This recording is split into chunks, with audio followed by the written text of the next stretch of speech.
Good morning and welcome to the Tuesday, November 4th, 2025 Idlewise Board of Commissioners meeting.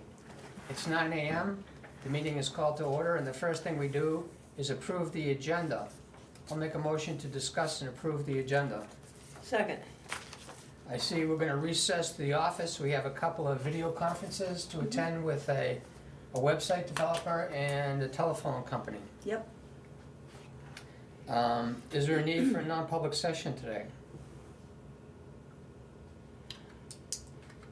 I think we need to discuss the deputy treasurer and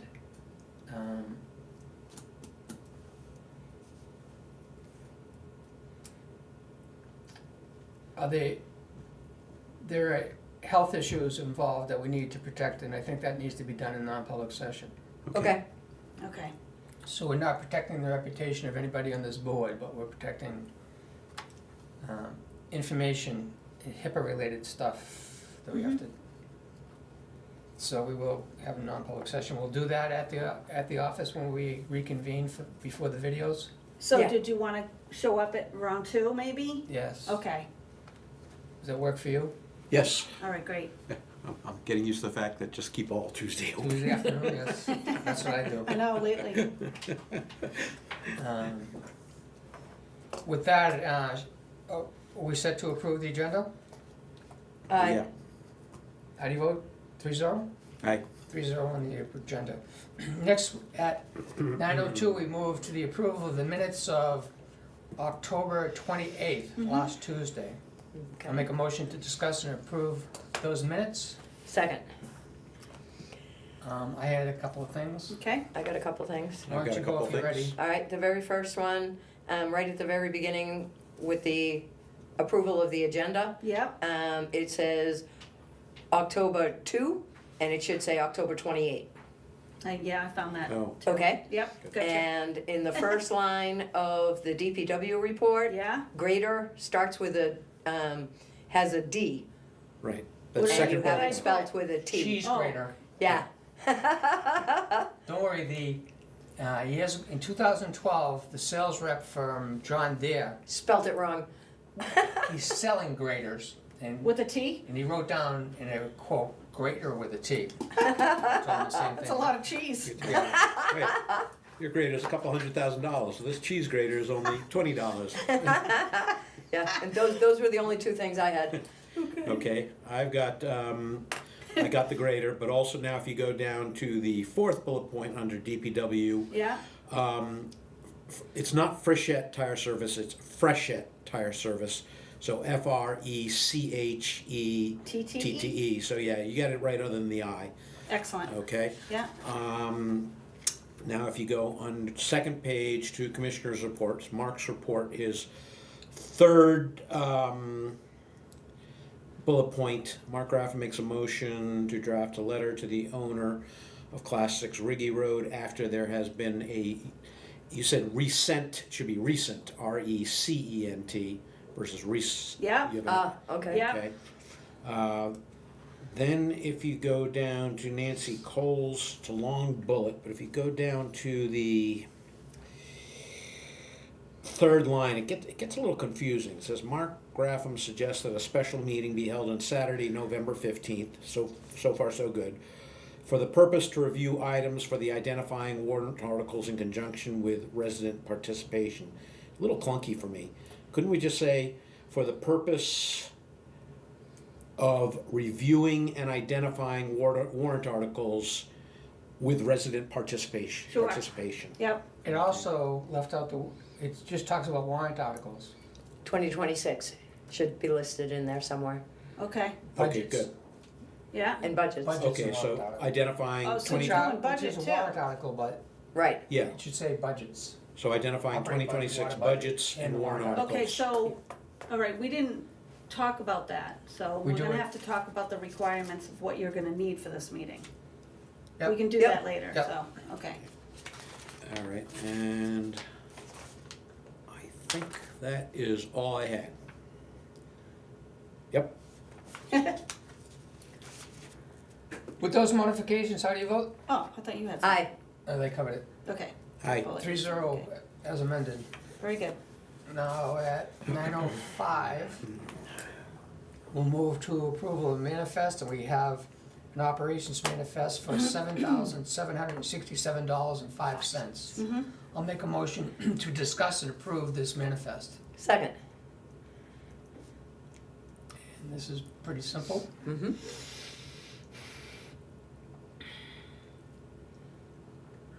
If I get to the right month.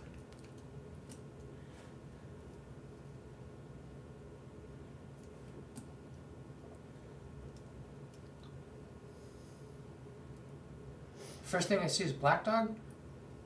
No. This doesn't look right to me. First thing is backhoe. Hydraulic work on John Deere, Mm-hmm. Albany Service Center. Albany Service Center for, Which is good news. That's a good price that they fixed it for. Yes. I think it's a little less than It is. what we were expecting. Yeah. Finally a break in this heavy equipment stuff Mm. by not sending it to the dealer. Right. Yeah. Then and we Jeff said it. works, yeah, Yeah. Yeah, they're thrilled with it, Mhm. with the outcome. it works. I said to Yuri, be careful, that blow will take the paint off a car. It's amazing how powerful that is. Yes. We bought diesel fuel, we're paying Google and general government phone, Mm-hmm. post office, Yep. telephone, equipment maintenance for the office, equipment $23.96. Yep. That's all basically the credit card charges Yeah, Yeah, for the month. and we're paying electrical bills, Mm-hmm.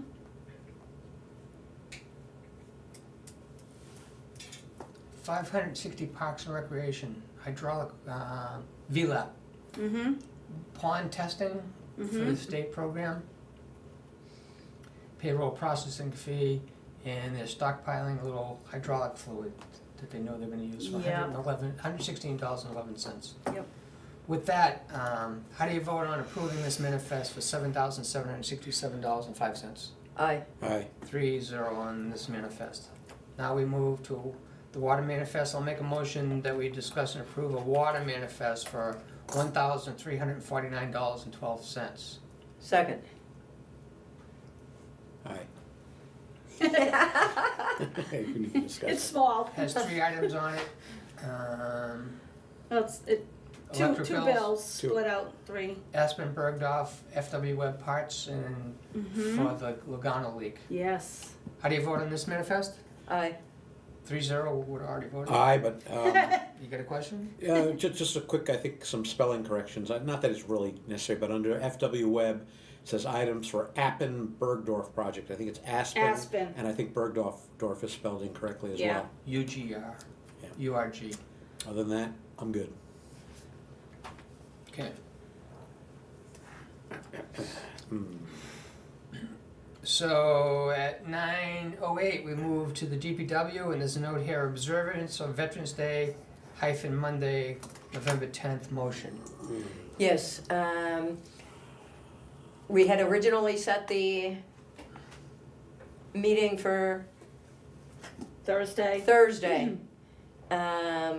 And we can do it on Wednesday, If we observe the Veterans Day holiday. because the on actual Why don't you federal day off is Monday, not Tuesday. So why don't you make a motion? So, all right, I'm gonna make a motion that we, that the employees have Monday, November 10th off Monday. Yep. in lieu of Tuesday, the 12th.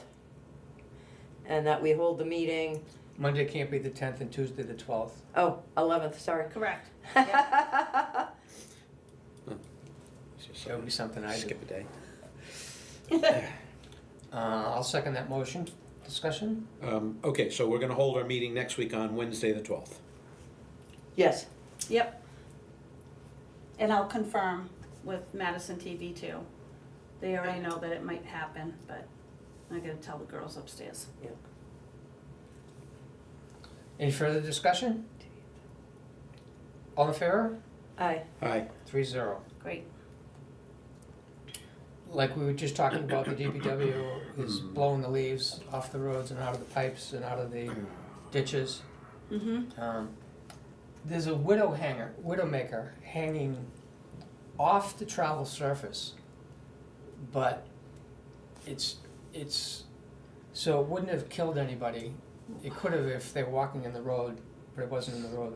But it's hanging and it's gonna let go at some point, it's gonna hit the ground, and it can go one of 360 degrees. One of them is into the road. So I wanna get to the DPW that, between Thusis Beach and Thusis Road, on the south side of Idlewise Drive, before you get to Thusis, there's a top of a tree hanging by its branches off the ground. Eventually it will let go, and they may wanna just hook onto it and pull it down while it's Gotcha. under their control. It will definitely get hit by the plows once that happens, so sooner or later they're gonna have to deal with it. Yeah. Could fall and hurt somebody or hit a Jeez. car. Anything else in the DPW? He gave us his to-do list Yep. and his work accomplished. Yep. Did. I know that they were ditching Just- Little Loop and put gravel down. So FEMA stuff continues. That's a good thing, because the more FEMA stuff that we can get done, the quicker we can put in for reimbursements. Yes. So, Which I'll move to commissioners' reports at 9:12. Okay. One of the things, the Burnham Company is wrapping up Bergdorf. We got the certificate that the pipe was sanitized by a testing company. They said no bacteria of any type in it. So they're closing up the hole, and they'll be doing the cleanup of the site. The big rock I met with Mike Quint this morning at 7:30, and I'm gonna meet with him when this meeting breaks and measure the boulders that we pay $125 per cubic yard over 2 yards.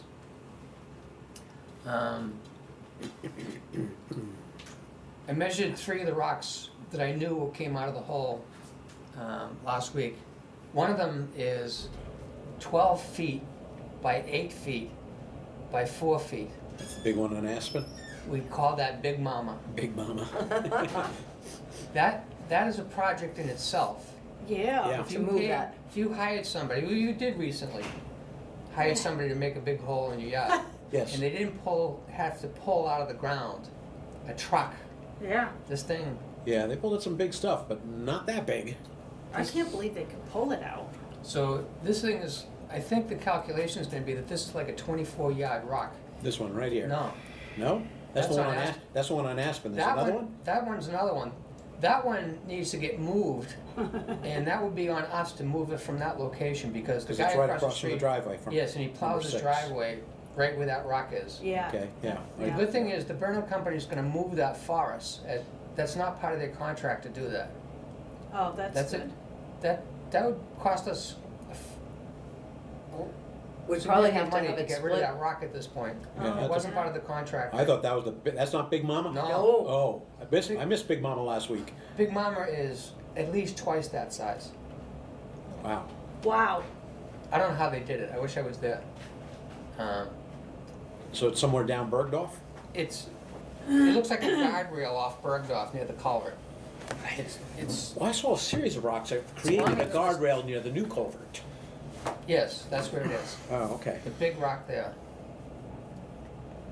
So anyway, we're gonna measure the rocks this Okay. afternoon, and I think God, I Big missed Mama's that. gonna I missed that. gonna cost us over $2,000. Oh, man. 24 yards at $125 a yard. Well, we knew this could happen. It's the cost of going into the ground. Yes. Yeah. We are in the Granite State. So, in talking to Bernie, he's delayed in his next project. And I said to him, If you're stuck, not able to mobilize, they're not ready for you to mobilize, and you have this window of however many days you can predict before you need to get to your next job, and your equipment is here, let me know, because I can possibly fill your time with the budget that I got last week from you guys of 18,000, because there's nothing confirmed with anybody else with that. Oh, we didn't get a confirmation back from the other contractor? No, I hesitated on it, I need to talk to him one more time. Okay. The DPW changed the details of what we're gonna ask him to do. We're gonna ask him to install a culvert, which wasn't part of the ditching plan. Yeah. It is not a FEMA chargeable item. Right, we knew that was a separate, So the good part was that wasn't firmed up with Stewart, and I started to learn that Bernie may have time that he could fill here while his equipment's all here, Mhm. and he's over in a location that could do FEMA work. So he was gonna get back to me, and I need to get back to Stewart, and so I'm playing this $18,000 budget. I might split it. I'll come back and ask for additional, because in this case, like you were just pointing out, the more we get done on the FEMA, the more we can submit for reimbursement this fall, so. right. I'll figure it out, and if I need to ask you to approve more, I will. Okay. I ordered signs a while ago from the company Yes. online that I ordered. The signs didn't come in correctly, and I've been going around with them about getting Yeah. reimbursed. They reimbursed me for one of them, they should have reimbursed me for two of them. I showed the signs to Jeff, and Jeff is gonna put them up anyway. Because we need to see if they're gonna mount correctly on the post that we're ordering. Which signs were these again? Refresh me. Como and Geneva Place. Right, okay, yep. So, I'm still gonna pursue getting reimbursement for the second sign, and Jeff says they're usable, they're just not perfect, but, we decided to use them anyway, because, see how they work, we don't even know if they're gonna mount correctly yet, so he wanted to do that. Well, and that brings to light my research with Proposals. him on, ordering the poles and the equipment to mount the sign on it. And, I expressed to you guys how much the shipping's gonna be 150. approximately. Yeah, So that's- you know that, okay. Oh, yeah. Yeah. All right, I just didn't Yeah. want you to They're be 6 foot, shocked they're, and they're 6 foot aware. posts. I know, I So know. they take a And while, metal. they're, I get it. exactly. Yeah. Okay, good to know. But the cost of them, and knowing that they get twisted around and bent, and Yeah. that's why I like trees. It's hard to put. Anything more on DPW? Nope, we're in your, Nope. we're Oh, in yeah, your we faced that commissioner's right report. into mine. Let's see. I'm working on the minutes for the hearing. I had YouTube give me a transcription of everything that was said. It's pretty funny. It A captures hearing? everybody's ums when they're speaking, and has Confused. trouble with the different ways people say Idlewise. Comes up with a new way to spell Idlewise that's sometimes unrecognizable. You have Yeah. to decode 2 words, say, oh, that somebody was saying Idlewise at that point. It's the microphone's catching two people talking at once sometimes, and it's 52 pages of transcription, and so I'm trying to summarize it down and not miss anything. Like, I didn't remember there was a conversation about weeds in the ponds. Mm-hmm. It's that kind of stuff I'm going through. I want to capture it all, but I don't think anybody's going to read the transcription. So next week I hope to have you have a draft that you can approve as the minutes of that hearing. But it wasn't a hearing, it was just, It Right. wasn't a state-required hearing by law. Correct. It was a special meeting that we did of the Correct. master plan. We All right. listened to people, yeah, so it was a hearing, but not one required by law. okay, This one in November is not required by law either. correct, And that's it for me this week. okay. Okay. Yeah, last week, after last week's meeting, I went to go check what was going on at Aspen Bergdorf, and all our boys, all DPW boys were there, so I got caught up on that, but I missed Big Mama, but I saw the Aspen Rock. But anyway, things looked like they were proceeding nicely there. Then I went up to check on Riggy Road to see what the state of that was, and that was the picture I got last week. I noticed you have a newer picture. I happened to run into the builders up there, and they saw me taking pictures, so they came down and talked to me. They were very agreeable when I said, you know, this is all gonna have to be fixed and straightened out in so that some sort of vehicle, emergency vehicle or such could pass.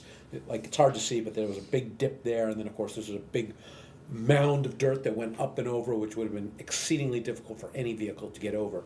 So I guess you went up after this and took another picture, and it looks like they did straighten this out. They used the mound to, Right. Well, that's what I told Smooth it them. out, I said, yeah. why wouldn't you just take all this, because they said they were gonna take this earth and put it up on the hill behind the building. I said, well, why would you do that? Wouldn't it just be easier to use that to fill? because it's loam, it's loamy stuff. Oh, well, I told them, to me, this all has to be straightened out That's so a what they vehicle can did. pass. Okay, so they did it. Yep, So it's safer. Yeah. That was it. much, yeah. And then other than that, I think,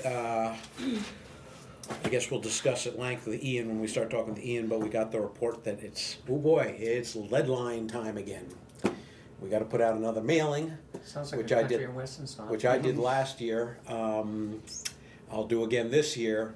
But the difference is that the letter that goes out to the homeowners, you have to give them points of contact for questions. And it seems to me there's gonna be a division of labor here between Simply Water and the VDOE.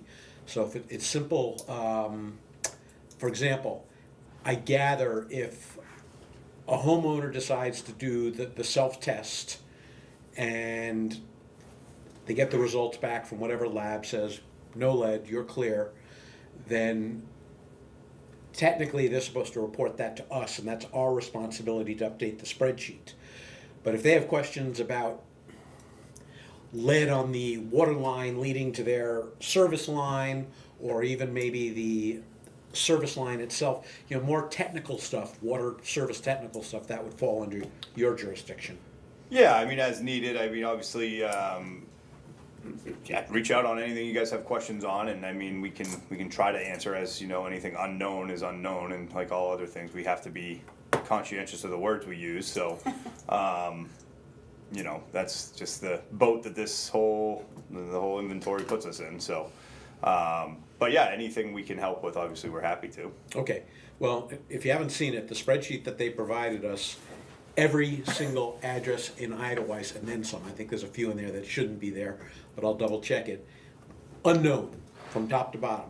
I mean, we can go down, it depends on how much legwork, you know, the cost of mailers and people's perception of what that looks like versus the cost of compiling, you know, information on. I mean, we got, say, 20, 25 years worth of stuff we can go through on anywhere we installed new water main, like the Upper Oak, and I mean, anywhere we've done that work, and you know, we could probably go through the process of proving that those are completely lead-free lines, but let's say we could do 20 to 40% of the, you know, I mean, with the new service lines we've installed and just for, you know, new connections or whatever it may be that we did from inception. I mean, it's a lot of, I mean, we've done right. from the main and then inspected the service going in on the other end of it. So we could knock a lot of that off. The question is it worth, you know, what do we put into getting that done versus what it's costing you guys to just notify?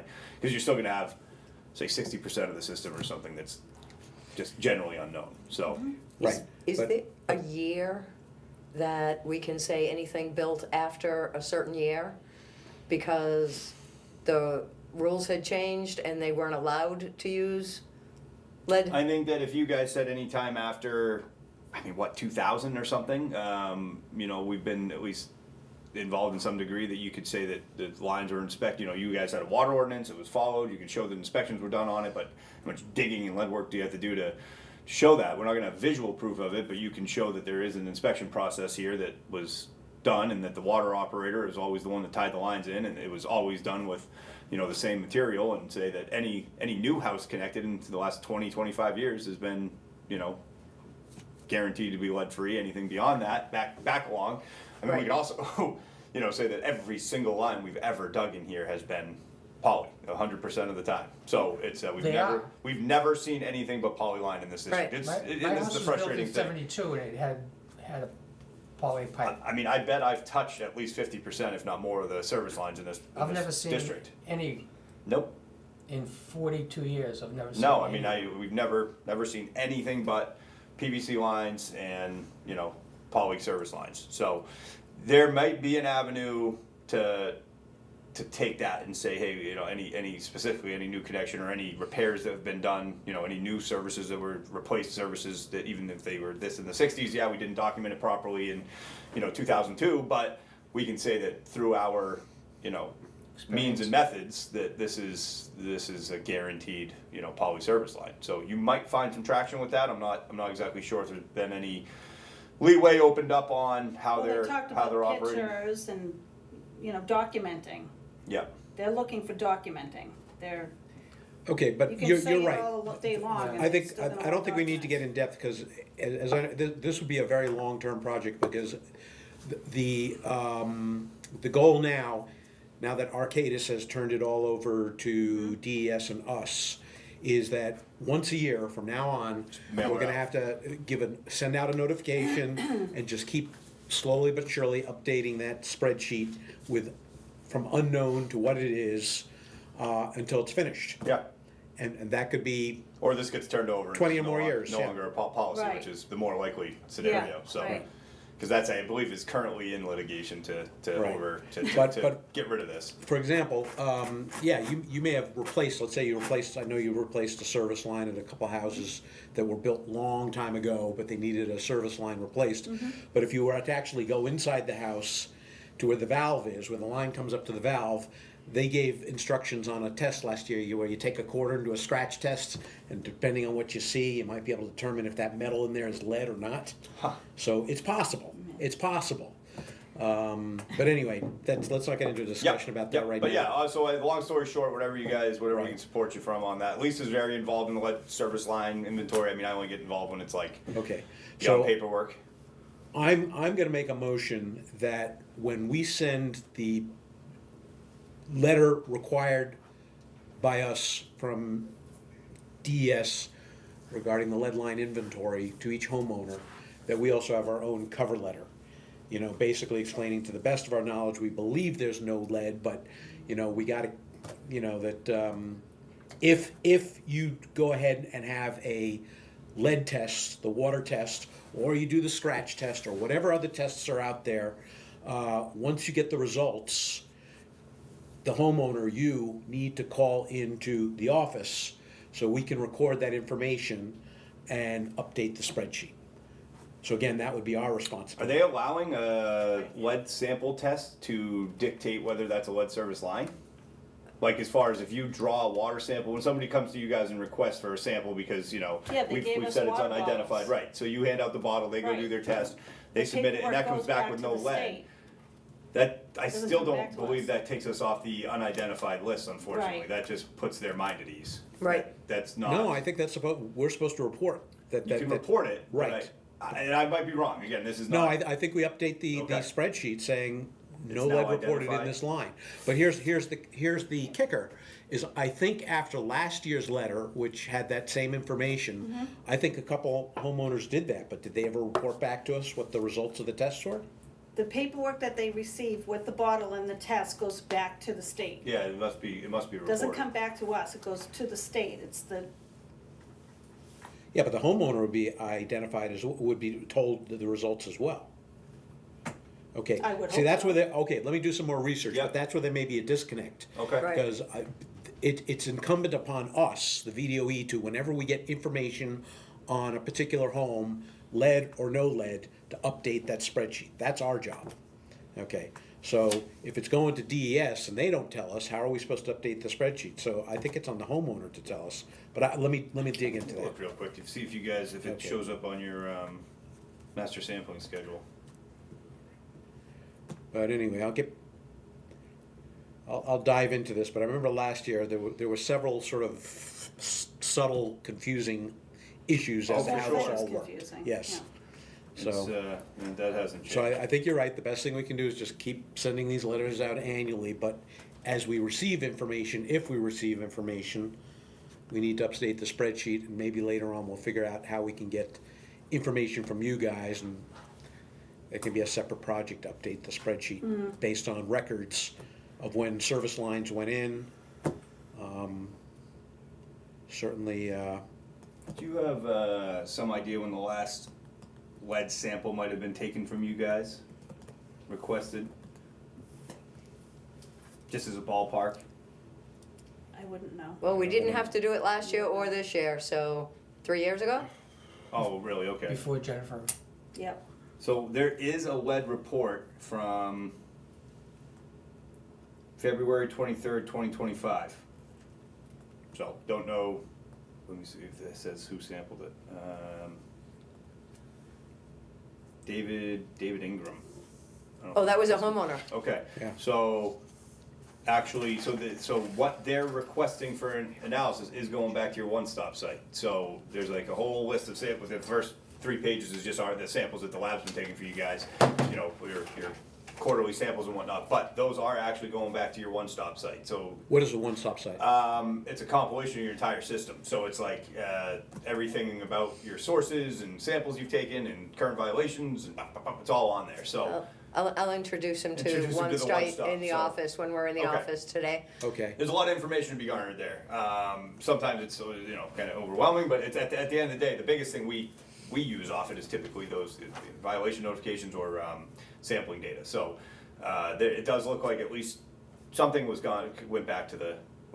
Yeah. okay, those- but the point again tests is, that the- here's the information on one site, but we're required to enter it on another piece of information. Let some other that's the agency master, know. which is the master spreadsheet covering Correct. every single The other homeowner question residence. you're gonna have is whether or not that justifies a removal from the list, which is just another thing to be Right. positive of as you do that, because I'm under the impression that that's not the case, unfortunately, because we have some small systems like 40 homes or something that when we do lead and copper once every 3 years, we actually have a rotating list. We end up doing like 25-30% of the homes in lead, like routine Right, lead and because- copper sampling, Because you have and to those aren't have documentation. those are not practical. Yeah. Just a lead-free sample coming back is Right. not. They That- don't allow us to that's remove that exactly system right. from the identifiable list just because we have a lead-free Yeah, sample. that's So it. that's the You only just said thing it. I can go back on. But All right, and I gotta ask why.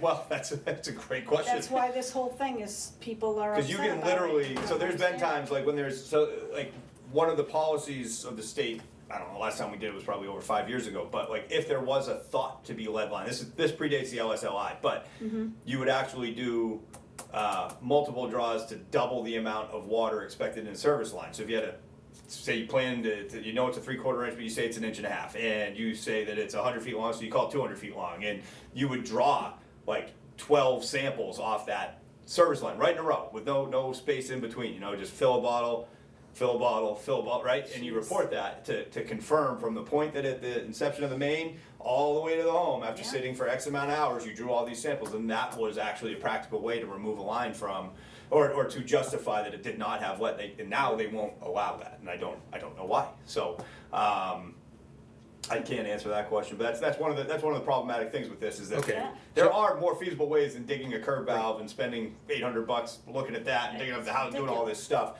But they so far have not been very pliable on those Okay. other ways of doing Well, it. let me look into it, because Yep. if in fact what you say is true, then What the is all list is for? unknown forever. Right, exactly. Correct. Right. Other than the ones that we physically dig and we Yeah, that take you note on identify, and stuff like yeah. that, which we do, you know, we have, but it's, that's the only way to, as far as I know right now, to completely rule it out as a part of the lead inventory, so. Okay, so I'll dig into this a little bit more, plus the fact that I think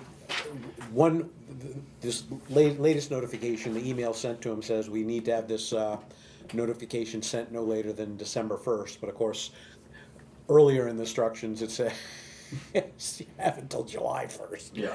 I guess we'll do the safe side and get it out by December 1st. Yep. But I did make a motion before that we should draft our own letter with our take on this whole program. The fact that, to the best of our knowledge, there is no lead in any of the water mains or service lines, And just, but we can't be 100% you certain. gotta be careful about your verbiage on that. Yeah, Make sure to exactly. Run it by the state and make sure, because if you say something, you put the mailer out, and they go, no, you're not allowed to say that, you have to do the whole mailer again, so. All right, but but we know for a fact that if a home was built after, was it 1980, somewhere around there? Yeah, Somewhere, I'm just pulling that. 87's a lead-free Okay, law. 87, okay, 87, then there's no lead in the They service don't allow line. that as. Okay, Yeah, but the this point is they knew about individual lead back in the home. 60s, so a lot of homes built from, let's say, the mid-60s onwards, probably did not have any lead service lines. But that's still unknown I know, classification. I get that. Yeah, you just have to be really careful what you say, because you can't, if you haven't proven it, just like every other thing with the state, if it's not definitive, you can't make gray area. You can't say, well, we're not, we're pretty sure, but as a rule, they're not gonna let you do that. So you can't put verbiage in there that's saying, we're not in compliance, but we're pretty sure that we're fine. Which we are, obviously. I mean, there's no question about it. And verbally, you can have that conversation with customers and you can explain those things to them. It's a difference about putting it on an In official writing. mail or in writing. Yep. So Okay, so maybe we shouldn't do that. No, I I would think we should suggest to stick at with- least run the verbiage that you put in it by the state and say that get the go ahead on it before you put it out, because you just don't want to do it twice. Okay, But I get why you want to do it, because believe me, every time we do violations, I want to actually explain what's going on to people and be like, this is ridiculous, but you can't. I mean, it's the same thing as your uranium law, but Right. it's, Right. the same thing you're dealing with on that, where you got to be, careful about how we go about it. So anyway, and by all means, reach out. Lisa's been putting a lot of effort into these things with the, some of the smaller systems and stuff. So by all means, reach out to her for any questions you might. She might okay, know the help. because what fill in some invariably is blanks. gonna happen is when some people, there'll be a handful of people when they get this letter, are gonna call the office. Yeah, What I for gotta do? And they're gonna start freaking out, just like they did with the uranium. Yeah. Because they didn't, we did write a letter explaining what was going on. And for those that actually took the time to read the letter, that just calmed everybody's fears. Yeah, But there's yep. some people don't read the letter and they freak out. So we need to be prepared for that. Especially when That's it's on all. orange paper. No, just. It's not gonna be on orange paper. All right, well, again, let me So dive do you back into wanna the deep end of research the pool. this I before you will. make a motion to? Yeah, I'll move it withdraw the to that? motion for now. Yeah, Since we got some time to Yep. figure this out. okay. Okay, so we were in the middle of your commissioner's report, Yep. and you happened to bring up a subject that was in the next agenda item, which was Ian's appearance. When we covered the Right. baseline inventory of That's lead and it. copper rule. We just did it, The yeah. other thing that we have on the agenda, why don't we switch out of commissioners' reports and Okay, finish with Ian Ian. so he can be released from here. Yep. Okay. And then go back to commissioners' Okay, reports. but for the record, I finished my commissioner's report. oh, okay. So Nancy's on, we Yeah. have to remember to go Nancy's back. on Alright. deck when I will. we're finished up with Ian. So, community water system emergency plan you want to bring up? Yeah, the sanitary, so, I brought a copy of it, anyway. I know you completed a sanitary survey. Yes. So that highlighted area on that, is that releasing us from having to do this? I don't know, it sounds like it does, but I'm not, You guys did Clear. not have any significant deficiencies that I'm right, aware of, and non-sig like a minor deficiency is just a Mm-hmm. way of them giving us a gentle coaxing to, hey, maybe next time this will be a problem or something. So I see. typically minor deficiencies. There's no rule in place. There's nothing we have to do as a community. It's just making you aware of said item. So for us, it's not an action item. We just kind of it's you always know almost. I shouldn't say almost. Literally every single sanitary survey, there's going to be Something. something. They will find something to look at. I know Yeah. that, so, but the emergency plan, yeah, and it's due in March. okay. So Lisa's gonna be on those and you would work, whether you're doing your own update or if we're doing your update, you guys would work together on that. Okay, but my question is that, does that release us? Lisa sent that, and I'm trying to Lisa get sent this to you? Yep, I'm trying to get clarification if that particular statement at the bottom, which she got obviously somewhere, releases us Okay, from let me read it having real to quick. do the emergency plan Reviewed by and- March. It does not. Nancy says no. I'm not thinking anything's gonna release anybody from having an emergency plan. Then I don't understand that statement. Recent services have been granted a waiver and issued minor deficiencies. Yeah, I need to understand what that means. I think it's just a call. Because I'm in Nancy's boat, I've never had them, you have to have an updated emergency plan every 5 years. Right. But I'm reading it the way you read it. Yeah, But I think I that know. either way, there's not a lot that's changed with our system, and it is a good thing, just in case I'm, unavailable, and like, and to have that kind of binder of information on the Yeah, system and the way it and works, you- so I I- think for what it would take to update the emergency plan, whether we have to or not, I think we should probably just do it. Yeah. Okay. But Because we you don't- could ask. You don't have one on file now. I'm I've sure we have asked her. something, No, because I she know said you we've didn't. worked on emergency plans I together, asked her, so- she said there was no copy, I got a copy of it from the state. Okay, so From we 5 probably, years ago, I don't know so- that we have one on, no, it She sounds said like no. we do not, but, Yeah. we would have submitted it to the office, and then they would Correct. have put it on file with the state. And Right. Right. While we are also supposed to have the binder in our office, so Correct. we can update all around. So have we sent a copy of what we received from the state to Simply Water? I believe I have, Okay, Okay, but that's it's outdated anyway, so. right, but that's the one we have to update. So if we have it in our need hands, to- we'll we update need that. a starting point. Yeah, and then what do we do going forward? we'll take it, we'll Simply- update Simply the, Water does it. we'll update the point of contacts, who your people are, if there's been any changes to the system, expected operation, usages per day, Okay. water haulers, and all those emergency contacts you guys may want in a, you guys would be listed obviously as primary people on the, as far as you guys may wanna consider a chain of command on, biggest thing to consider is like a PR thing, if there's ever something that needs to, so who's to contact in a camera, we would obviously do, but if news has to be on, that's the kind of stuff that's in your emergency plan that you wanna kinda know who's Yeah. who's responsible for these So, things, who's your media correspondents, I think we who's should your. review it first initially. So And you then, distribute copies of what you can? I do Yeah. have copies of it, I sent it to you, but we should collectively review it first, Yep, and, Yeah, we won't, Yeah. you let us know when you're ready for Okay. us to get involved and send us a Alright. copy that you want us to Okay. update, that's usually the easiest way to do alright, it. that sounds good. Okay, Want to talk about Lugano? let's do it. So they found the leak, and I think I got agreement with Noah that we probably should make it practice that we don't use that expensive crimp that, So, I forgot to bring it with me today, cause I grabbed it from him. I saw it. You did, Yes. okay, so It's an expensive looking piece of machine. oh, I'm not talking about the crimp tool, the pipe, Oh, yeah. oh. Believe it or not, it was like $500, but, and there's a time and a place for everything, and an old irrigation style line, unfortunately, is probably not the spot for it, so, maybe, emergency stuff like that, yes, or new poly, it should be absolutely fine. There's a difference between the poly you got pre-90s and the poly you get now, it's high density polyethylene now, it was, Yeah, but I don't wanna run the risk, if we're saving time for Let's say- not shutting the mains off, Yeah. let's shut the mains off, Situationally, cause we're gonna dig, we don't wanna pay to dig I 3 times. don't blame you, but I said, like I said, I do actually have the cutout they did, and it is not where we crimped it, but it's Oh. not the point. It doesn't Oh. mean that it's never gonna be the crimp, cause it is a I see. weakened point of the pipe for sure, so, and especially in a scenario like that one,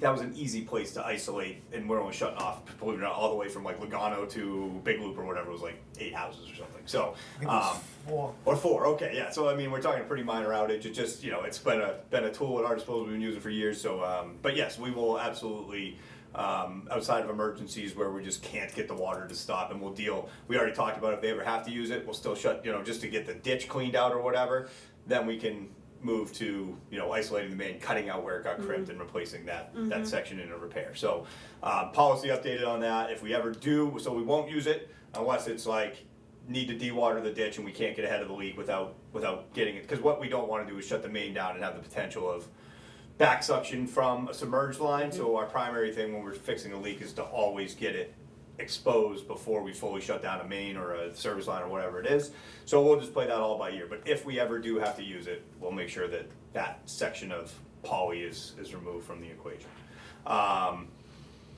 But yeah, like I said, I did take it out and we could see where we had the crimp previously, which was about 6 inches from the leak, and then the leak was about 2 or 3 feet further back from that. So Jeez. it is what it is. That line is just junk. On that, I did end up meeting with just because I already reached out to him before we decided to kick the can, and then that was even before this No, it was after this new leak when we had decided that we were gonna dig at the street and replace, you know, do what we were gonna do. And, so I met with Eversource, they have given us permission to dig at that pole. They have an emergency, dig safe or whatever in, which we'd already, but anyway, so they're gonna get their guy wire, reconnected on that side. He said, you have no concerns digging around that pole. I said, all right, he said, it's four ways supported, guy wire, pole guy wire, and then he said the wires are actually support to it. I said, get that in writing? So he's supposed to be sending me an email. Put your helmets on. Yeah, Yeah. I know. I was like, Jesus, man. I'm like, maybe we could have you guys on, if we, depending on how close we get, have you guys available or something. I mean, it makes me nervous. I don't like digging near a pole. But our main is probably a few feet in front of it, and the service line is expected to be a few feet to the side of it. So we're going to be within, I'd say, 5 feet minus, like around that pole. So we all have our fingers crossed that hopefully this thing won't crop up again between now and, you know, next spring, because we have the other stuff to discuss with that as far as the ledge that we came across and how we want to go about it. And We're gonna bring a full-size Just- excavator in with a hammer. yeah.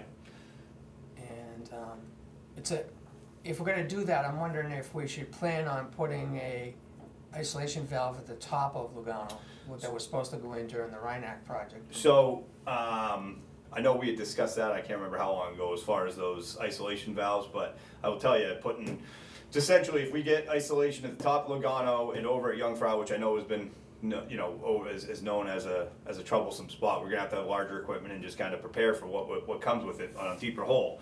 But that would create the loop that we're looking for to be able to feed unidirectionally off Jungfrau, so that if there was a minor-ish issue, you know, like down up on that area, that we could isolate. So we should put 3 valves up at the top of Lugano. I mean, we got, Spring? I would say at least 2 is where because we do have one, if we're going up Lugano, we found that one off to the right that's probably about 50 yards to the right of it, near the Aspen intersection, so kind of take a right, you know, it's kind of in between Lugano Yes. and Aspen. So we could use that, you know, say that instead of adding it to the cluster to save the $800 on a valve.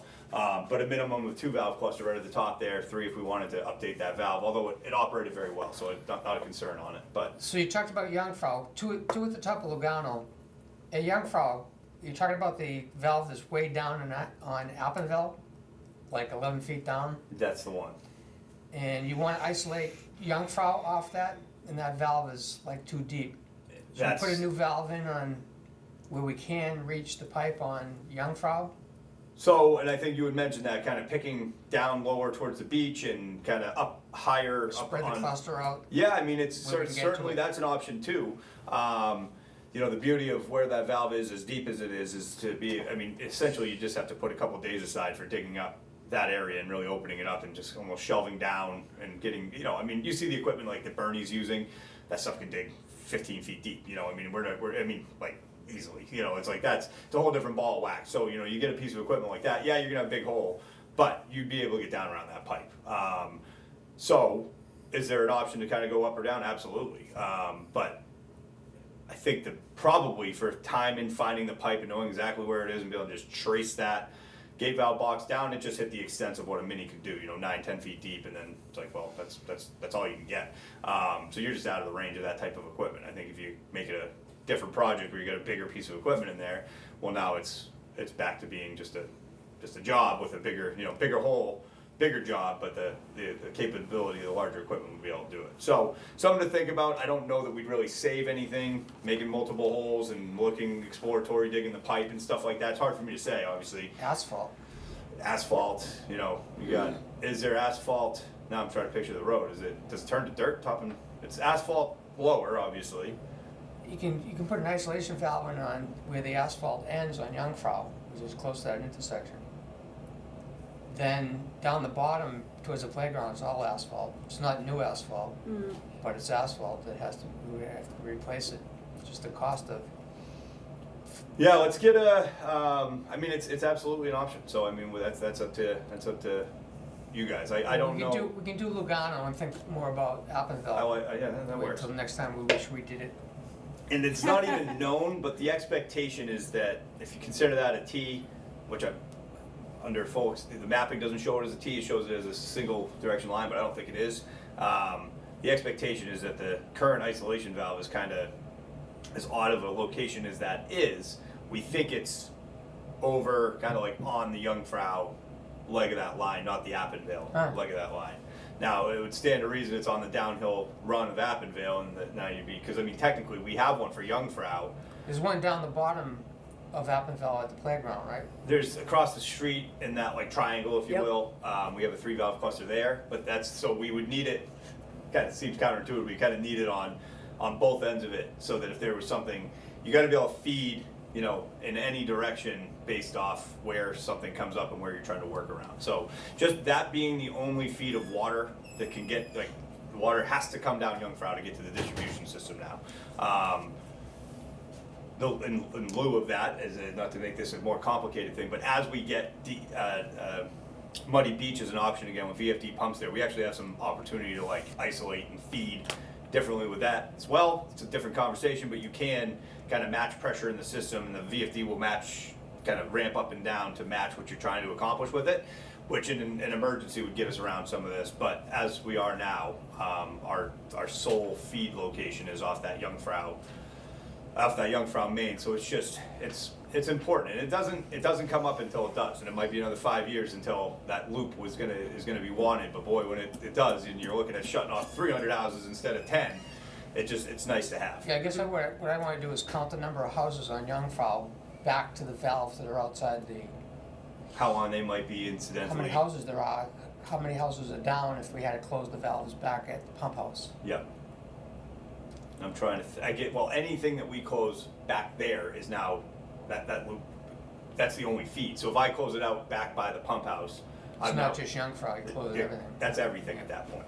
So that's why we think that valve that we're shutting, so it either is a single line heading down towards the beach and it's not actually looped, which would be, we have no way of knowing that, because as we're shutting off that valve, it does kill the entire system. This is going back to when some work happened on Jungfrau years back. But when we shut that, whole system goes down. So it's like either it's a single line heading down towards the beach, like it doesn't T, it's a 90, and that valve could be on either side of that 90, or it's a T and the valve is definitely on the That's Jungfrau why you line. wanna dig up Because I don't know what's happening, yes. I Right. also am unaware of how that pipe, the map shows it as a 90, so you could say, well, then it's a 90, but it's just, there's so many other analyses and how and where things ended up getting teed in together, that ended up making sense, that it's just, I can't take that. It's a grain of salt. It gives you an idea, but not 100%. So that would be another benefit of digging that location, is it'll kind of answer some Is questions. that the deep one, the real deep one? Yes.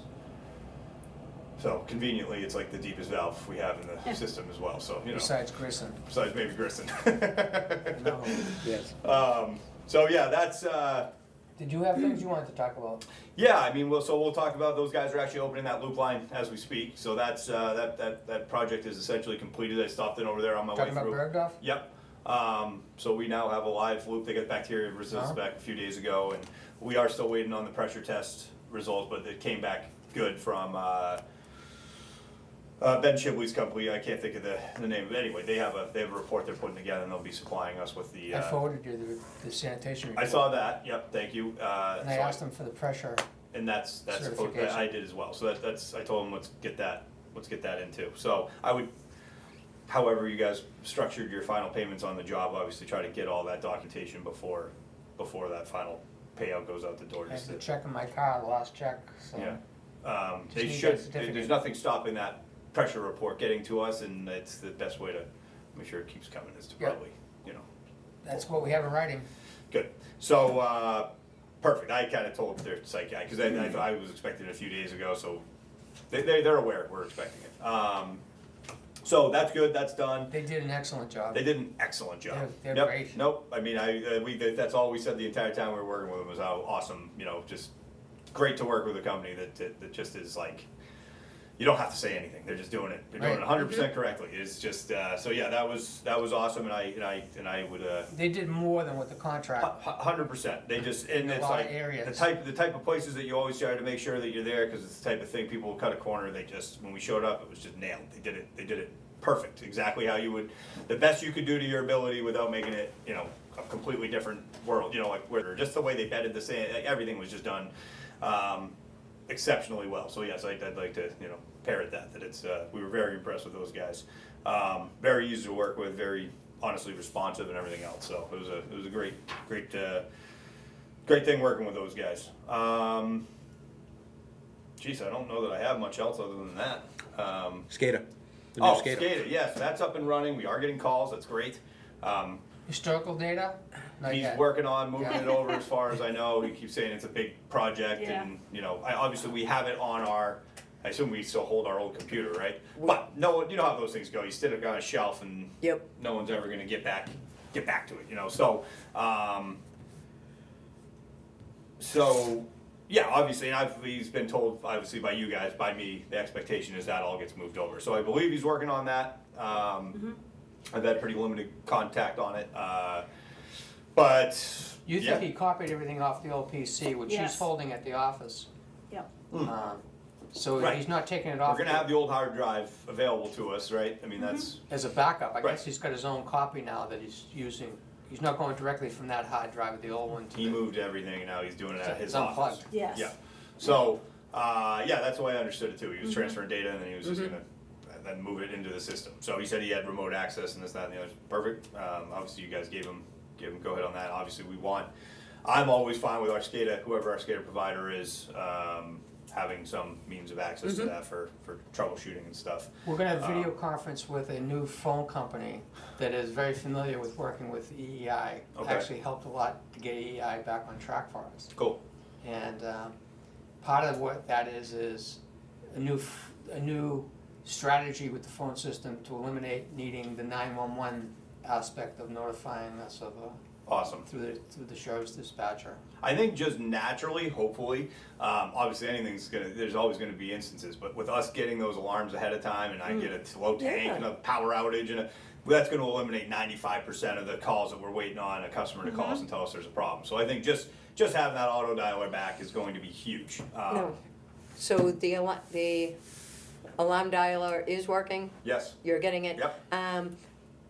I haven't seen the emails. He was supposed to add us to the email distribution that follows I haven't the. gotten them either. Okay, That has so to that's do with the something new that still phone. needs to get done. With the And that new is a phone big one for system. me. I like the emails because it's just nice to have that, pop up. So it's Right. it's a good way to do it. I think the new phone system has. Emails don't something have anything to it. do with the phone. Well, that's what he said to me, so.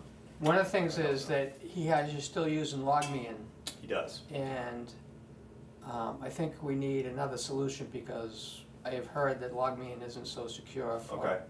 Uh-huh. He asked if I had a preference. I said no. I said whatever you guys, I'll figure out whatever you tell me to use for software. He's like, I don't care what we use. It makes no difference to me. So not only is the new phone company we're talking to Yeah. already have a relationship with the SCADA support company, he also has a relationship with our IT contracted support person, so Good. I think if they agree on the way we should have a secure remote login for you, then that's the Perfect. direction we'll Yeah, go. Totally. whatever you guys, we'll just get the software update and go Yeah. from there. So not a problem. It's just it is an incredible feature that we have with that level of oversight and operation on the system.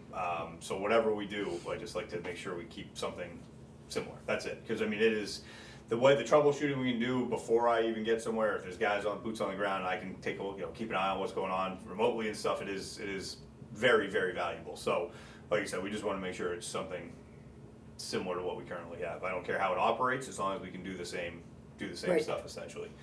Last thing that I can think of was first off, I completely spaced missed or whatever on that house connection on the Rigi Upper Lakeview. So apologies. Yeah. So at least last night was like, when are you getting to that 17 one? Oh my Rigi, yeah. God, I didn't know it was on our list. So good news is I talked to that customer. They're not building until next year. We were going to do it today, and then they said no, we don't want it. We're not ready. So I kind of had a feeling that was gonna happen. yeah, so that's I was like, sweet. But apologies on that. That missed my radar.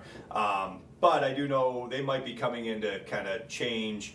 So my policy with this is, especially as we're getting the drawing with the location of the service line, that if that changes, they have to change the drawing before we'll connect it. So, and I assume we're all on the same page with that. But because I said I told him where we were going to connect. He's like, no, I don't want to connect there. I said, well, everything changed. The location of the septic pits. Okay, I'm like, we need to make sure that this is the whole point of this is to make sure that they're not Running it through the septic system. Exactly. Yeah. That's literally like for me, from my end, is like to make sure that they're dotting their i's and crossing their t's. You know, Right. you got to deal with the stuff that's in the ground, but the new stuff we shouldn't be having a service line running close to the septics or anything. Right. So,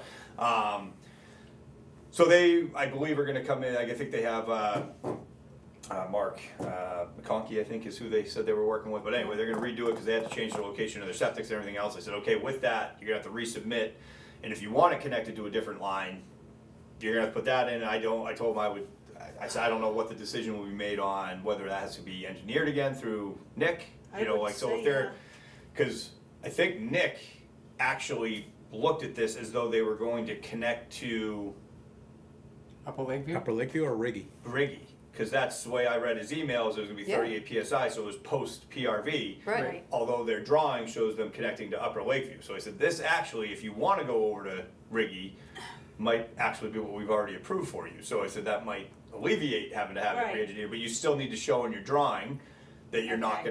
gonna, so where we tie in and where your septic actually, your new septic design needs to still be reapproved through us. All I need to do is look at it, make sure you've told me where the water line is going, so when we come inspect it, you didn't put it on the other side of the house after telling me it was supposed to be on Right. this side and connect, so that's it. And we know where to, because I can tell you how many times we used to just drop a curb valve and people like, that's not where I want it. I'm like, that's what we were told, and it's like, nope. So this gives us a definitive drawing, shows curb valves going at the far left-hand part of the lot, or the right-hand, or off this road, or whatever it is. There's no confusion on, where that's supposed to So it's a good thing go. it's not going in today. It is not going in today, yeah, so that was unknown that was right great, now. because I was like, oh my god, but yeah, that was originally gonna be on the docket for today, and I'm very happy I it wish I wasn't, so. understood why these septic systems change in design. So they ran into ledge is why they've dealt with this, and Oh. and that was the other reason why he didn't want to keep the line where it was going, was because they were hitting ledge at 1.5 feet, and I explained to him what that was They gonna don't entail. test for ledge before they design it, huh?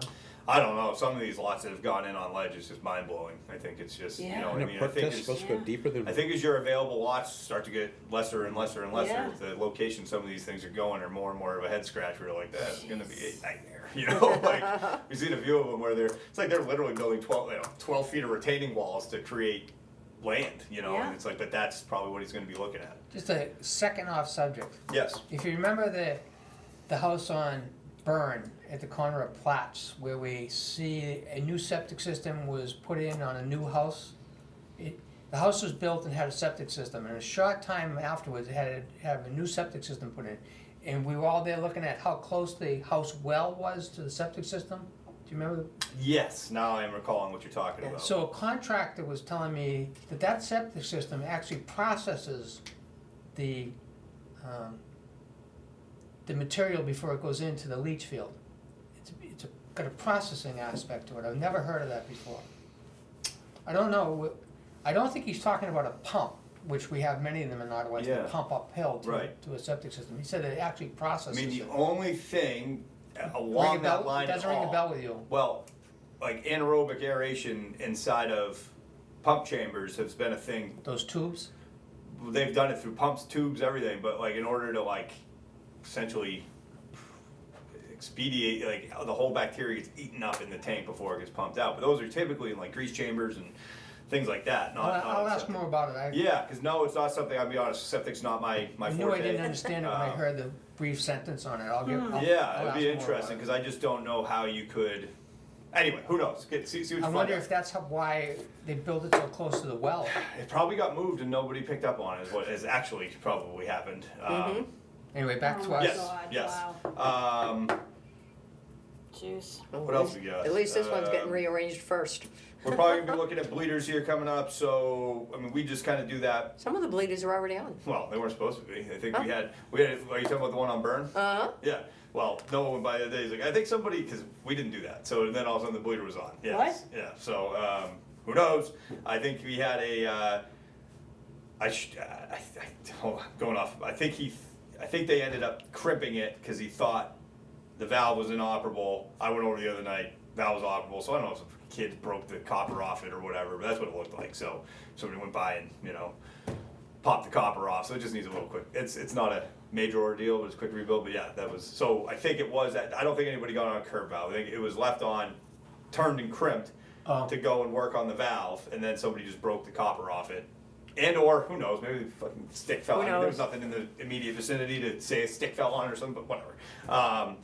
Like I said, this neighbor's a 12-year-old on his bike riding by and just, what's this? You know, so I mean, that's Yeah. probably the outcome. But anyway, that's currently off. Okay. But the rest, they'll be going back. You know, I mean, the intent is typically we want to beat snow, we want to beat frost, so that we're not. Really, it takes about 3 hours to do the bleeders. In a good weather, it takes a lot longer if the frost has gotten into the ground, and we're fighting that. So we'll just keep an eye on weather, and as something's rolling in, or if the frost is really going to start to get deep, so we're not out there with hammer drills and stuff, we'll just get them going. So obviously, the frost concern isn't really a thing until a ways off, but. You know, we'll so you'll see those kind of coming on in the next probably few weeks. Tail end of November is usually what it looks like. Very beginning of December. I think that's it. We got we're having potentially some issues with the DPW chem pumps. They're trying to get those going this afternoon. I'll let you guys know if we got to replace a pump. It's actually been a long time since we've had an issue with it. I was looking at. So we've used LMI in there forever. I have, as a rule, switched almost all of my pumps over to Stenner, like every system I operate, because one, they're locally available, like in the sense of we're down and back and forth from the Lakes region every day, and they're well, my main supply house supplies them, so I can get them every Tuesday, Thursday. They're available in Belmont. So one, accessibility, but two, cost of pump is like a quarter what an LMI is. You do definitely have to, you do replace a pump somewhat more. I will say, you know, like the entire pump will go every like 5 to 10 years, but just the rebuild kits for the LMIs are almost as much money as a New pump. pump for a Stenner. So it's just, and like the maintenance on the Stenners are like $10 a tube. So it's like, and that's probably every 3 to 6 months. I mean, we're talking almost nothing. So comparatively, we've just found it's a far better way to go about it, and they don't get airbound because they're peristaltic. So we've just had a ton of luck with them. So if we have to change pumps, I would like to switch out to a Stenner, and you know, like I said, the pump is, instead of being $2,000, it's going to be $600 or something, and then maintenance on them tends to be significantly better. So we can even cut that down. We don't use the 4 to 20 function of the pump, so if we get out of the 4 to 20, especially the Stenner, it's going to drop it down another couple $100. So it's just a powered outlet that we set. 420 is available in there for the day that we put in a pH meter or something like that, but you know, who knows if that's, you know, hey, when and how that's ever going to happen. So the upgrade to a different, so we could also go with just a standard non 4 to 20 pump, and that'll make it even cheaper. So, and that would be my suggestion, because we're not using 4 to 20. So if you guys are good with that, I can get you a price on it if we end up having to do a swap out, or we can, you know, go to LMI, who I think unfortunately the regional distributor is Webb, which is great because they're across the street. They don't carry any in-house, but they're expensive, man. So it's Right. nothing cheap comes out of there. They're great to have for when we're in a bind, but it's not our go-to supply house. It's an expensive way to do business, but they are the LMI distributor for the area now, so it's where we have to go out of. So don't know what that looks like yet, but I told the guys if they can't get it started, I'm actually going to be down in. I'm heading from here down to Lakes Region. I can bring one up with me when I come back, so to swap the pump out. So are we good with, if that has to happen, doing it? Yeah. And I'll shoot you over what that looks like. I can get you guys might already have an account with the place over there too. I'll check, but we'll get paperwork over, so in the future you can just go to, you know, we'll just put it in Idlewise's billing and stuff, or we'll get parts and materials for it. I haven't dealt with those pumps since George Thomas in Right. 2012. Well, I remember that name. He did like the whole. He would rip them down. Cleaned Yeah, out ripped the out. entire, He would take it apart like an M16. Yeah, which Yeah. is what we, you know, but that's what we do on those. But the diaphragm, that diaphragm assembly, the springs, the check valves, the diaphragm, that whole kit that you're doing, it's like $500 now. It used to be like $150, which was expensive. Then it's $250. Then it's $350. It's like, all right, guys, this is getting to the point that. So now it's like literally the cost of a different brand of pump. LMI is just one of the more expensive model, and it's a great pump. And I mean, just to note, I don't know how those pumps have probably been in there since 2012. I rebuilt that chem injection a while ago now. I don't know how long ago, 10, 12 years ago. So it's probably those. I imagine I replaced both those pumps at that time, and they've been, you know, it's a pretty rough material they deal with, and they're they've been thumping along. So, you know, credit where credit's due. It's been the lifespan of the pump's been pretty good, but we'll have very similar lifespans with the peristaltic, and we'll just have a little bit less issue with them. And the service and replacement and everything is significantly cheaper. So, just time to, and we hold those. Like I got them. I think we actually have, if we had to, we have one at the shop too. It's just a little bit smaller than what you guys have. So, but in a bind, we always carry one on hand because it's what we have everywhere. So, okay, that was I think the only maintenance issue. The usage dropped pretty significantly with that leak on Lugano, and we shut that back down. I think we dropped from like 115,000 a day down to like 85,000 a day. Still, I guess higher than what you could probably be down in the mid 60s right now is I think what would be kind of a historical low for this time of year. We were not really intending to do leak detection this fall. We can, but kind of as we come into winter, sometimes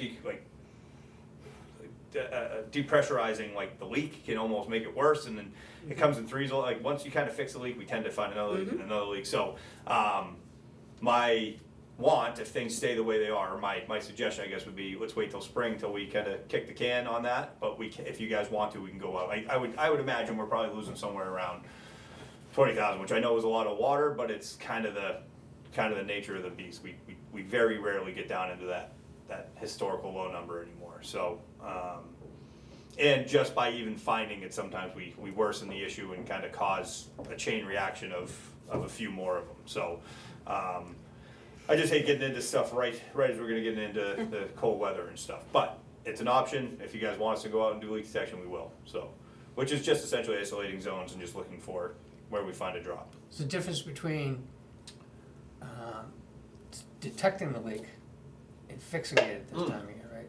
Right, well, I guess what I'm saying is even if, just by finding it and depressurizing the leak, when you go to open it back up and you reopen the zone, Yep. I mean, one of the biggest causes of leaks is depressurization. When we depressurize the system, we fire it back up, no matter how careful we are. If say we found a 8 gallon per minute leak that was a pinhole, and you shut it down and you kind of decompress everything, and then you fire it back up, air pushes through it and tends to widen the leak zone. Now it's a 12, 14 gallon per minute leak, then you're like, oh my God, now we have to address it. So sometimes a system like where we're kind of partially at with this one, where there's kind of almost always some known loss, as long as it's manageable, depending on the time of year, kind of try to let that be the case. But that's obviously you guys' at the end of the day. I mean, we're always happy to go out and do it. I just don't want to cause a bunch of problems and costs as we're coming in towards the end of the year. So I'm trying to remember whether they show themselves better when the ground gets hard. it's kind of a crapshoot. Sometimes, depending on where the leak's at, it'll drive up through. Surprisingly, it'll drive up through the frost easily, almost better than when it's just soft ground, because it tends to dissipate. Depends on what it looks like under the ground. It is, but So let's wait. yeah, because as always, it could also be 5 different 4, 2, 3, 7, 2. I mean, there's always that ongoing potential of just little. Again, when you got 15 miles of distribution or whatever it is, or 10 miles of distribution and 10 miles of service line, and it's undocumented in the house, for all we know, there's I mean, I always think about how many water heaters are dripping in somebody's crawl space somewhere, or toilets are running by, or name it. You know what I mean? Some old 1970s connection just dripping, and they're like, sweet, keeps my line from freezing. I mean, there's a healthy amount of that just going on that we are. There's no meters to the number. Exactly, we're never fix gonna it. exactly. We won't see it because it'll never show Right. up on anything. So, not to say that's what the 20,000 gallons a day is, but obviously, if we ever see it in a zone and we can easily get to it, we will. But this would definitely be in the larger part of the system, the loop area. Big loop, idolized drive. It's going to be off some version of that. So it's a pretty good amount of isolation we have to do to find it. So, All right, okay, we all set? Yeah, Anything else? no? awesome. Anything else for you? Nope, I think that's it. We'll let you go. Awesome, guys. Thank you very much. Thank Go you. check out those pumps. What's that? Go check That's out those right. pumps. Yeah, we'll go see what the heck's going on. We'll let you guys know. All right, thank you. Thank you. Have a good one. You too. So now we'll get back to Nancy's. What time we got? 10:14. Not a whole lot. I'm starting to put together the full list of what we already have out for warrant articles for next year. Yeah. And I will have that by the end of the week. so that everybody can have a chance to look at it and add whatever they need to add next week prior to going into that Friday, that Saturday commissioners meeting. Okay. And that was my big thing. Very good. Thanks. So, let's see, so that finishes commissioners' reports, we did the water. So at 10:15, there's no scheduled public appearances, and administrators report. Nope. You have any questions for Jennifer? No. Okay, so we'll go into old business at 9:15, and driveway ordinance is updated illustrations, Is it 9:15 or 10:15? 10:15, yeah. Okay, yeah. So this morning I found one little thing I need to fix on the illustrations. So we'll fix this afternoon when we get to the office, and we'll stick this into the latest draft of the ordinance. Yes. We don't let driveways greater than 20, and the table actually had, I took out the 25, but there was a 22 I missed. Yeah. I'm gonna white that out.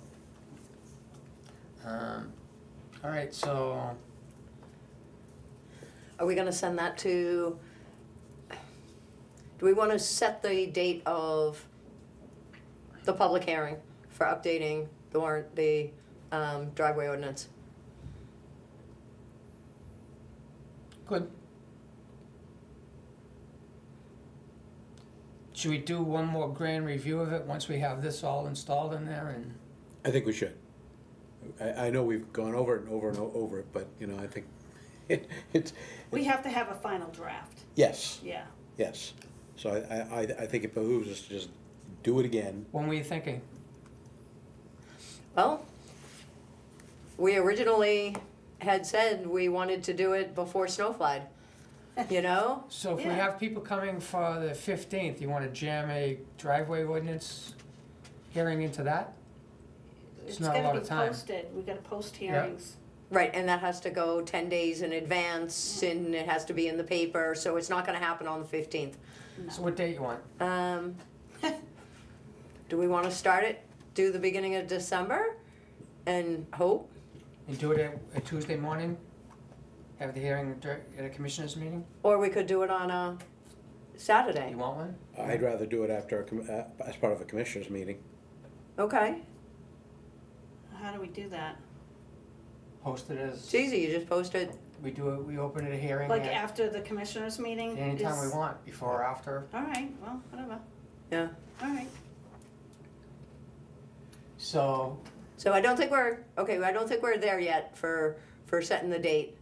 But I would think we might wanna be thinking the beginning of December. Okay, so it's So we'll the say second early of the Sep- 9th, Yeah, okay, and you need 10 days to post it as a hearing? Yeah. yes, and it has to be in the paper 10 days Yes. in advance, so we need the time to put the information into the paper. So we have 2 weeks to nail it down. Okay, Okay. We're shooting for the 2nd or the 9th? We decide in 2 weeks whether it's the 2nd or the 9th? Yeah, why don't we do that? okay, But I would say the sooner the better, but, yeah, so, let's say tentatively the 2nd, but if we need a little bit more time, then we'll back up to the 10th Okay, or 9th. so another item under old business is the driveway at 47 Hutwell. So I'm gonna make a motion based on the recommendation of our attorney, and motion that given the owner of 47 Hutwell's successive failures to submit a driveway permit application that complies with our regulations, we return his October 7th application and his check for $75 and instruct our attorney to bring suit against him to require him to submit a revised driveway permit application which demonstrates how he plans to repave the driveway to remedy the negative grade issue and then actually repave the driveway in conformance with that plan, and to seek civil penalties and reimbursement of the district's attorney's fees. That needs a second. second. I'm not gonna do a discussion, because we're not gonna try the case. Right. How do you vote? Aye. Aye. 3-0. Yep, So we'll turn that into a letter and sign it out of session? correct. And so the only Perfect. thing I did was say, instead of his, I put, Mm-hmm. Uh-huh. all right, and then we're gonna, have a conference call, video conference call at 2:30 with the, gentleman that has a phone system solution to talk Mhm. about, and also a .gov compliant website developer. Cool. And we're also gonna fix the illustration and put that into the draft of the driveway ordinance. And signature items, just the checks that we have to sign, and there's no correspondence, Mm-mm. no public appearances. And we were also gonna meet at 2, there was one other item we were gonna do prior to the website call. Well, it's to finalize the letter for the 47 Hut Oh, Road okay. gentleman. Yep. Gotcha, okay, 2. And I think we're at the point that we motion to adjourn. Aye. Recess. Recess. We're gonna recess to the office, yes. Recess. So motion to recess. Second. All in favor? Aye. Aye. Very good, thank you, Carol.